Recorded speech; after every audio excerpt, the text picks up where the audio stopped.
Hi అండి. ఉదయం వచ్చేసి 50 లీటర్లు, సాయంకాలం వచ్చేసి 2 లీటర్లు తక్కువ 40 లీటర్లు అమ్ముతున్నానండి. రోజుటి మీద వచ్చేసి 90 లీటర్లు అమ్ముతున్నా నేను. ఇప్పుడు కొన్ని నా పర్సనల్ పనుల మీద ఒక పూటే పెట్టుకోవాల్సి వస్తుంది, ఒక పూటే అమ్ముకోవాల్సి వస్తుంది, పాలు తగ్గించుకోవాల్సి వచ్చింది. చాలామంది ఫోన్లు చేసి ఎందుకు నువ్వు సాయంకాలం పెట్టట్లేదమ్మా, పాలకి ఇబ్బంది అవుతుందని చాలామంది ఫోన్లు చేస్తున్నారు. ఎందుకు చేస్తున్నారంటే నేను పాలు వాళ్ళకి మంచిగా ఇస్తాను కాబట్టి, మంచిగా ఉంటాయి కాబట్టి వాళ్ళు నాకే ఫోన్లు చేసి పెట్టమ్మా అంటున్నారు. త్వరగానే పెడతాను. నా పని అయితే మాత్రం ఖచ్చితంగా పెడతానండి, పెట్టకుండా ఏముండను.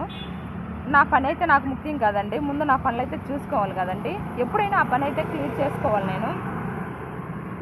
నాకు డబ్బు ముఖ్యం కదండి, నాకు మంచితనం కావాలి. నేను మంచిగా పాలు అమ్మాలి, మంచిగా పాలు వాళ్ళకి ఇవ్వాలి. నేను ఎన్ని రోజులు అమ్మినా బాగా పాలు ఇస్తుంది అనే పేరు నాకు కావాలి. నాకు డబ్బు కన్నా కూడా మంచితనము మంచి కావాలండి. నాకు డబ్బుకు నేను ఇలివినండి, మంచితనానికి ఇలివిస్తా. కొంతమంది డబ్బు ఉండదని కొంచెం లెవెల్ చూపిస్తారండి, వాళ్ళంటే నాకు పిచ్చి కోపం అండి.